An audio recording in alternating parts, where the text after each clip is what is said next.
ಜೀವನದಲ್ಲಿ ಪ್ರತಿಯೊಬ್ಬರೂ ಯಶಸ್ಸು ಬಯಸ್ತಾರೆ, ಆದ್ರೆ ಕಷ್ಟಗಳನ್ನ ಎದುರಿಸಲು ಎಲ್ಲರಿಗೂ ಧೈರ್ಯ ಇರೋದಿಲ್ಲ.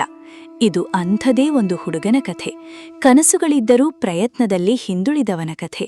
ಆದ್ರೆ ಒಂದು ಪಾಠ ಅವನ ಬದುಕನ್ನೇ ಬದಲಿಸಿತು. ಅರುಣ್, ಎದ್ದೆಬಿಡು ಮಗನೇ, ಸೂರ್ಯ ಕೂಡ ಇಳಿಬಿಟ್ಟಿದ್ದಾನೆ. ಅಪ್ಪ, ಇನ್ನೂ ಸ್ವಲ್ಪ ಹೊತ್ತು ಮಲಗ್ತೇರೆ. ನಿನ್ನ ಕನಸುಗಳು ನಿಜವಾಗಬೇಕಾದರೆ ಇಷ್ಟು ಸೋಮಾರಿತನದಿಂದ ಆಗಲ್ಲ ಮಗನೇ. ಅರುಣ್ ಎದ್ದುಕೊಂಡು ಮುಖ ತೊಳೆಯುತ್ತಾನೆ. ಅರುಣ್ಗೆ ದೊಡ್ಡ ಕನಸುಗಳಿದ್ದವು. ಒಳ್ಳೆಯ ಕೆಲಸ, ದೊಡ್ಡ ಮನೆ, ಸಂತೋಷದ ಜೀವನ.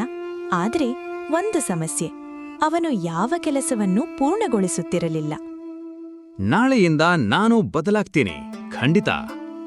ಆ ನಾಳೆ ಎಂದಿಗೂ ಬರ್ಲೇ ಇಲ್ಲ. ಅರುಣ್, ನೀನು ಮತ್ತೆ ಕೆಲಸ ಬಿಟ್ಟೆಯಾ? ಹೌದು, ಸ್ವಲ್ಪ ಕಷ್ಟ ಆಯ್ತು, ನಾನ್ ಬಿಡ್ದೆ. ಪ್ರತಿ ಸಾರಿ ಹೀಗೆ ಮಾಡ್ತೀಯಲ್ಲ, ಹೀಗೆ ಹೇಗೆ ಮುಂದೆ ಹೋಗ್ತೀಯಾ? ಒಂದು ದಿನ ತಂದೆ ಅರುಣ್ಣನ್ನು ಹೊಲಕ್ಕೆ ಕರೆದುಕೊಂಡು ಹೋದರು. ಮಗನೇ, ಈ ಗಿಡ ನೋಡಿದೀಯಾ?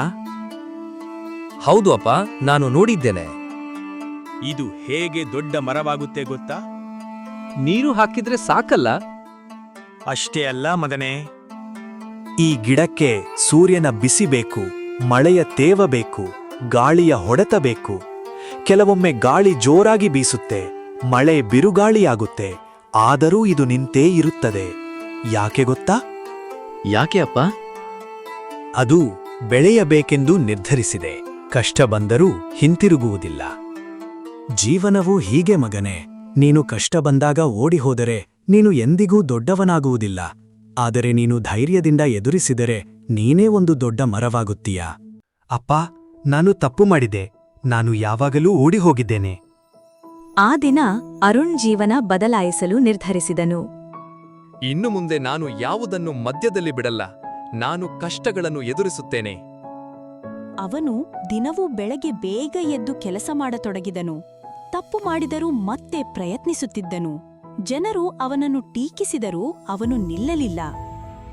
ಜನರು ಇವನು ಬದಲಾಗ್ತಾನಾ, ನೋಡೋಣ ಎಂದರು. ನಾನನ್ನು ಸಾಬೀತು ಮಾಡ್ತೀನಿ. ಕೆಲವು ವರ್ಷಗಳ ನಂತರ ಅರುಣ್, ನೀನು ಈಗ ದೊಡ್ಡ ಉದ್ಯೋಗದಲ್ಲಿದ್ದೀಯಾ. ನಮಗೆ ಹೆಮ್ಮೆ. ಇದು ನನ್ನ ಅಪ್ಪನ ಪಾಠದಿಂದ ಸಾಧ್ಯ ಆಯಿತು. ಅಪ್ಪ, ನೀವ್ ಹೇಳಿದ ಮಾತು ನನ್ನ ಬದುಕನ್ನೇ ಬದಲಿಸಿತು.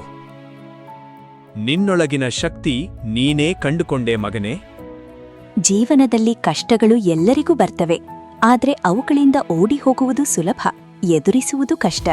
ಆದ್ರೆ ನೆನಪಿರಲಿ,